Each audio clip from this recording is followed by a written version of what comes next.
পুরোদমে দখলদার ইসরায়েল, ফিলিস্তিন, ইরান, হিজবুল্লাহ যুদ্ধ চলছে। জানিয়ে দিব আমাদের হাতে থাকা সর্বশেষ গুরুত্বপূর্ণ আপডেট আন্তর্জাতিক সংবাদ। এবার ভেনেজুয়েলায় সামরিক হামলার প্রস্তুতি যুক্তরাষ্ট্রের, রাশিয়ার হুঁশিয়ারি। আরও জানিয়ে দেব ইসরায়েলের বিরুদ্ধে তুরস্কের গুরুতর অভিযোগ।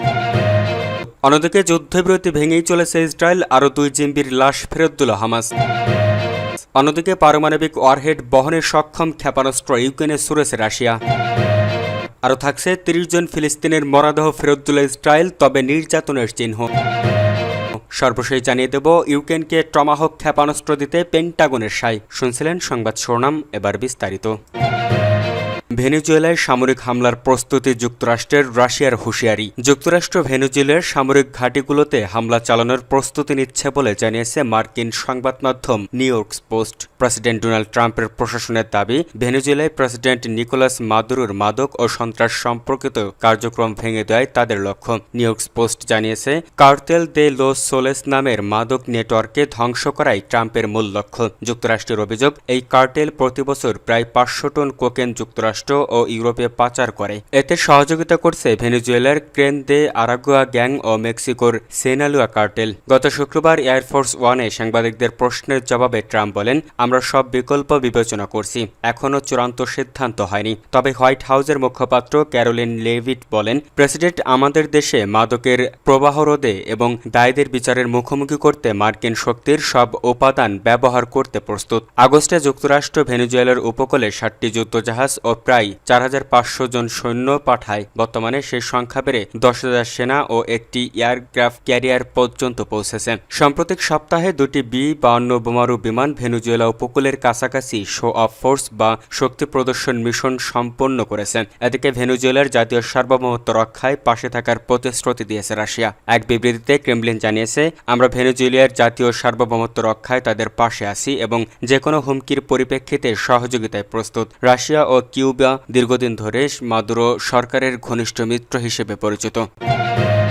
ইসরায়েলের বিরুদ্ধে তুরস্কের গুরুতর অভিযোগ, ফিলিস্তিনের গাজা উপত্যকায় ফের অস্থিরতা দেখা দিচ্ছে। এমনই এক ইঙ্গিত দিয়েছে তুরস্কের পররাষ্ট্রমন্ত্রী হাক্কান ফিদান। তিনি বলেন, কিছু ইসরায়েলি নেতা নাকি যুদ্ধবিরতির আড়ালে নতুন সহিংসতার মঞ্চ প্রস্তুত করেছেন। আশকারায় এস্তোনিয়ার পররাষ্ট্রমন্ত্রী মার্গুস শাকনার সঙ্গে যৌথ সংবাদ সম্মেলনে ফিদান বলেন, সারা বিশ্বের সামনে যে অন্যায় চলছে সেটি রুখতে আন্তর্জাতিক সম্প্রদায় এখনই কড়া পদক্ষেপ নেওয়া উচিত। ফিদানের মতে, গাজায় টেকসই শান্তি বজায় রাখতে ইসরায়েলের অবশ্যই যুদ্ধবিরতি মানতে হবে। অন্যদিকে শাকনা জানান, গাজার মানবিক অবস্থা এখন ভয়াবহ পর্যায়ে, তাই ইসরায়েলের উপর চাপ বাড়ানো ছাড়া উপায় নেই। তিনি বলেন, এস্তোনিয়া জাতিসংঘের প্রস্তাব অনুযায়ী দ্বিরাষ্ট্রভিত্তিক সমাধানের পক্ষে আছে এবং UNRW এর মাধ্যমে মানবিক সহায়তা পাঠাচ্ছে। সবশেষে ফিদান সরাসরি অভিযোগ করেন, ইসরায়েলি প্রধানমন্ত্রী বেনিয়ামিন নেতানিয়াহু যুদ্ধবিরতি ভেঙে গাজায় গণহত্যা ফের শুরু করতে অজুহাত খুঁজছেন। তার ভাষায়, তুরস্ক এই মুহূর্তে যুদ্ধবিরতি টিকিয়ে রাখতে এবং মানবিক সহায়তা অব্যাহত রাখতে সর্বোচ্চ প্রচেষ্টা চালাচ্ছে। যুদ্ধবিরতি ভেঙেই চলছে ইসরায়েল, আরও 2 জিম্বির লাশ ফেরত দিল হামাস। যুক্তরাষ্ট্রের মধ্যস্থায় ইসরায়েল ও ফিলিস্তিন সশস্ত্র গোষ্ঠী হামাসের মধ্যে যুদ্ধবিরতি কার্যকর হওয়ার 3 সপ্তাহ পরেও গাজায় ইসরায়েলি হামলা বন্ধ হয়নি, যা এ যুদ্ধবিরতিকে ক্রমাগত প্রশ্নের মুখে ফেলেছে। গত শুক্রবার ইসরায়েলি হামলায় 3 জন ফিলিস্তিনি নিহত হয় বলে জানিয়েছে ফিলিস্তিনি স্বাস্থ্য কর্তৃপক্ষ, যা ইসরায়েলের যুদ্ধবিরতি লঙ্ঘনের আরেকটি সুস্পষ্ট লঙ্ঘন। এর একদিন আগে যুদ্ধবিরতি চুক্তির শর্ত অনুযায়ী হামাস আরও 2 জন ইসরায়েলি জিম্বির মরদেহ রেড কোর্সের মাধ্যমে ইসরায়েলের কাছে হস্তান্তর করেছে। যুদ্ধবিরতির পরও ইসরায়েলের আগ্রাসী মনোভাব এবং হামাসের হাতে থাকা অবশিষ্ট জিম্বিদের মরদেহ হস্তান্তরে বিলম্ব, এই 2 কারণে গোটা শান্তি প্রক্রিয়ায় এখন বড় চ্যালেঞ্জের মুখে পড়েছে। 10 অক্টোবর থেকে কার্যকর হওয়া যুদ্ধবিরতির পরও ইসরায়েলি হামলায় এ পর্যন্ত 2 শতাধিক ফিলিস্তিনি নিহত হয়েছেন, যার মধ্যে গত মঙ্গলবার থেকে বুধবার পর্যন্ত চালানো হামলায় 46 জন শিশু ও 20 জন নারী সহ 104 জন প্রাণ হারিয়েছেন। ইসরায়েল যুদ্ধবিরতির প্রতি তার অঙ্গীকারের কথা বললেও উত্তর গাজায় অব্যাহত গোলাবর্ষণ ও গুলিবর্ষণের খবর এই দাবির বিপরীত চিত্র তুলে ধরেছে। ফিলিস্তিনি স্বাস্থ্য কর্তৃপক্ষের তথ্য অনুযায়ী গত শুক্রবার ইসরায়েলি সামরিক বাহিনীর হামলায় 3 জন ফিলিস্তিনি নিহত হন। এছাড়া পূর্ব ইসরায়েলি গোলাবর্ষণে আঘাতপ্রাপ্ত আরও 1 জন ফিলিস্তিনি এদিন মারা যান বলে জানিয়েছে ফিলিস্তিনি ওয়াকা নিউজ এজেন্সি। গাজার উত্তর অঞ্চলের বাসিন্দারা সেখানে ইসরায়েলি বোমাবর্ষণ ও বন্দুকযুদ্ধের খবর দিয়েছেন, যা ইঙ্গিত করে ইসরায়েল ইসরায়েল যুদ্ধবিরতির প্রতি প্রতিজ্ঞাবদ্ধ থাকার কথা বললেও গাজার বিভিন্ন এলাকায় বোমা হামলা অব্যাহত রেখেছে। ইসরায়েলের সামরিক বাহিনী এ বিষয়ে রয়টার্সের প্রশ্নের তাৎক্ষণিকভাবে কোনো মন্তব্য করেনি। এদিকে যুদ্ধবিরতি চুক্তির শর্ত অনুযায়ী হামাস আরও 2 জন ইসরায়েলি জিম্মির মরদেহ রেড কোর্সের মাধ্যমে ইসরায়েলের কাছে হস্তান্তর করেছে। ইসরায়েলি প্রধানমন্ত্রীর কার্যালয় জানিয়েছে, ফরেনসিক পরীক্ষার মাধ্যমে নিশ্চিত করা হয়েছে যে মৃতদেহগুলো হল আমিরান কুপার ও শাহরে বারুচের। ইসরায়েল সরকার কুপার ও বারুস পরিবারের গভীর দুঃখের অংশীদার হয়েছে বলে এক বিবৃতিতে জানিয়েছে।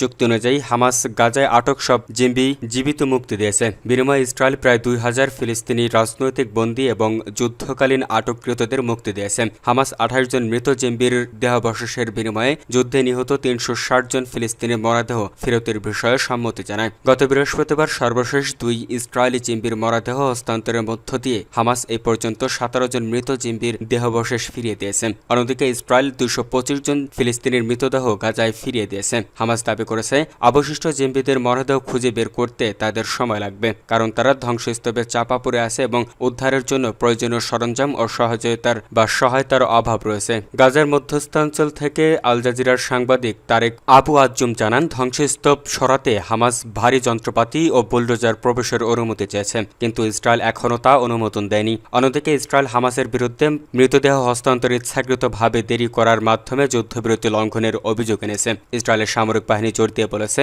হামাসকে চুক্তি অংশ পূরণ করে সব জিম্মিকে তাদের পরিবারের কাছে ফিরিয়ে দিতে হবে।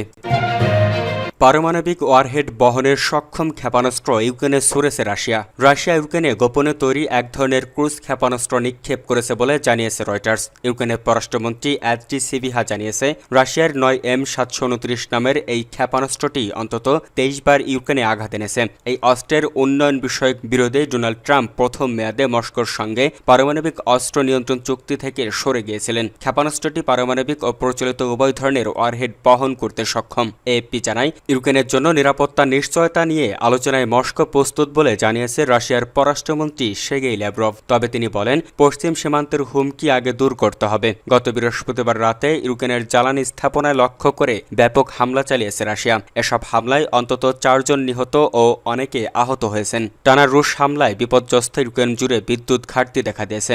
এতে আরও কয়েকদিন পর্যন্ত পর্যায়ক্রমিক ব্ল্যাক আউট চলবে বলে জানিয়েছে দেশটির বিদ্যুৎ বিভাগ। ইউক্রেনের প্রধানমন্ত্রী লিউলিয়া সবেরিদিনেস্কো অভিযোগ করেছেন, শীতের শুরুতে রাশিয়া বেসামরিক মানুষ ও বিদ্যুৎ অবকাঠামোকে নিশানা করেছে। প্রেসিডেন্ট ভ্লাদিমির জেলেনস্কি যুক্তরাষ্ট্র, ইউরোপ ও G7 দেশগুলোর প্রতি রাশিয়ার বিরুদ্ধে কঠোর নিষেধাজ্ঞার আহ্বান জানিয়েছেন। রাশিয়ার প্রতিরক্ষা মন্ত্রণালয় দাবি করেছে, পূর্ব ইউক্রেনের দনিপ্রোপস্কো অঞ্চলে নোভোলেনস্কালিব্রক্কা গ্রামটি দখল করেছে রুশ বাহিনী। অন্যদিকে ঝাপোরিঝা অঞ্চলের রুশ ক্ষেপণাস্ত্র হামলায় 2 জন নিহত হয়েছেন। রুশ শহর ওরিওলে ইউক্রেনের ড্রোন হামলায় গরম পানি ও বিদ্যুৎ সরবরাহ ব্যাহত হয়েছে বলে জানিয়েছে স্থানীয় কর্তৃপক্ষ।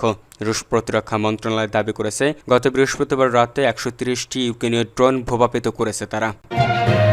30 জন ফিলিস্তিনির মরদেহ ফেরত দিল ইসরায়েল, তবে নির্যাতনের চিহ্ন।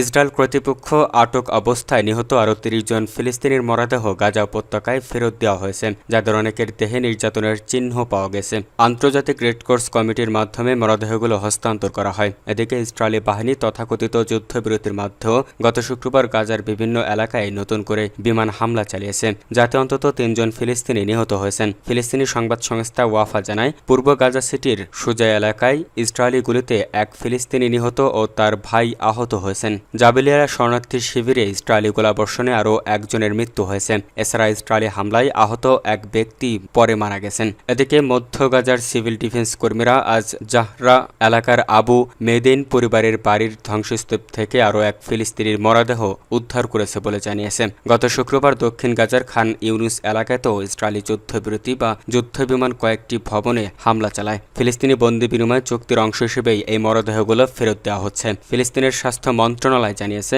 সর্বশেষ এই হস্তান্তরের মাধ্যমে এ পর্যন্ত মোট 225টি মরদেহ গাজায় ফেরত নেওয়া হয়েছে।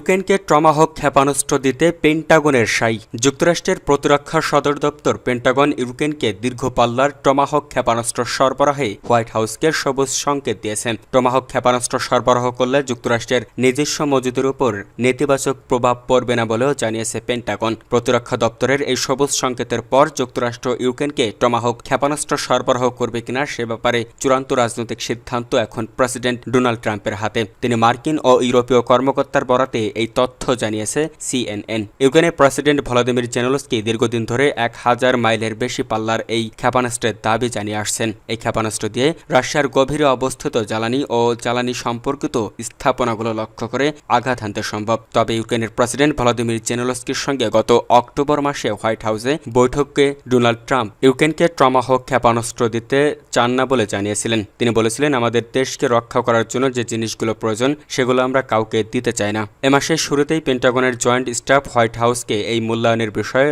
অবহিত করেন। তারপর পরই ট্রাম্প ও জেলেনস্কির ওই বৈঠক অনুষ্ঠিত হয়। পেন্টাগনের সবুজ সংকেতের পর ইউরোপে ইউক্রেনের মিত্ররাও আশাবাদী হয়ে উঠেছে।